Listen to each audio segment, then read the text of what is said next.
मोरया मंगलमूर्ती आपण ओळखलंच असेल. आपण आलेलो आहोत दरवर्षीप्रमाणे. यावर्षी आपण बघूया त्यांनी काय केलंय. कोणता सण तुम्हाला बघायचं ते फक्त मला सांगा. ह्यावर्षी त्यांनी सगळे सण आपल्या गुढीपाडव्यापासून होळीपर्यंत सगळे सण हे घेतलेले आहेत.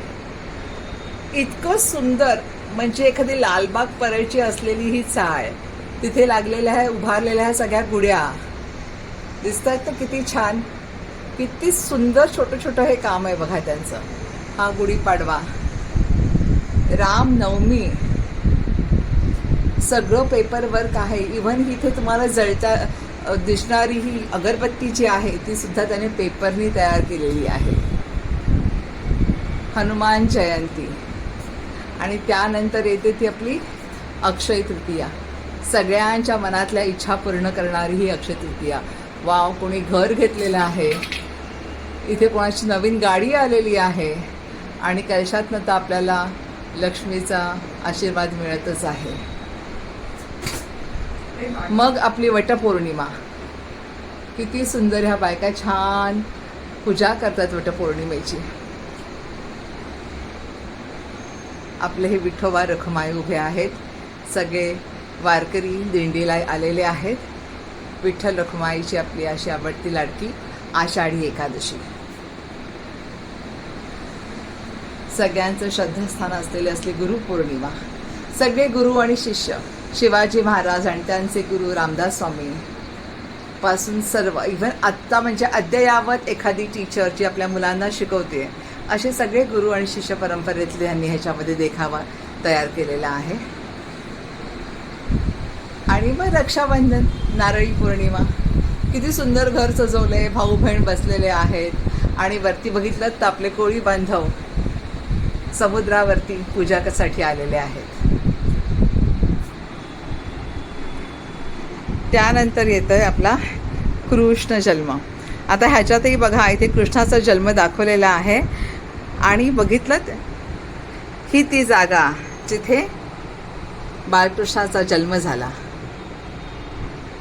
आणि मग त्याला वाचवण्यासाठी जेव्हा घेऊन चालले आहेत.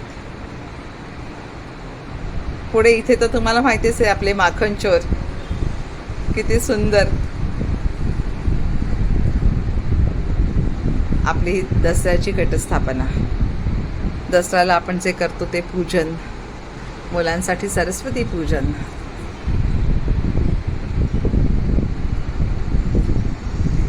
ही फुलं पण किती सुंदर आहेत.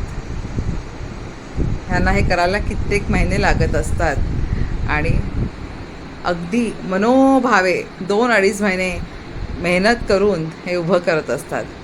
लक्ष्मीपूजन, या लक्ष्मीपूजनाच्या ह्याच्यामध्ये सुंदर दिव्यांनी कंदील वगैरे इथे सजवलं आहे.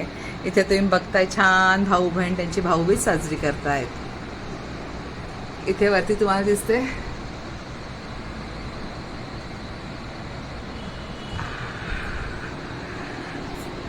हा तुळशी विवाह.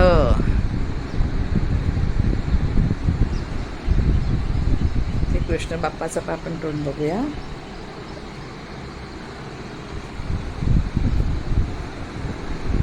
त्याच्यानंतर आपण इथे घेतोय दत्त जयंती बघण्यासाठी. दत्त जयंती उत्सव साजरा होतोय.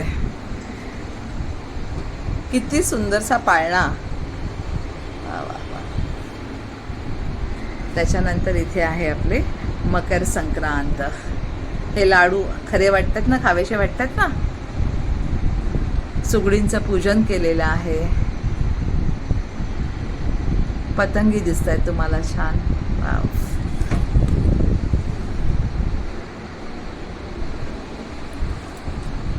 महाशिवरात्र. आहा, शंकराच्या पिंडीवरती होणारा दुधाचा अभिषेक दाखवलाय. आणि मग आपल्या वर्षाचा शेवटचा सण म्हणजे होळी. होळी पूजनाची सगळी तयारी केलेली आहे आणि दुसऱ्या दिवशीसाठी खेळण्यासाठी रंग आणि त्याची उधळण होत आहे. म्हणजे आपल्याला वर्षातले सगळ्या सणांचं इथे अतिशय सुंदर असं दर्शन झालेलं आहे. गणपती बाप्पा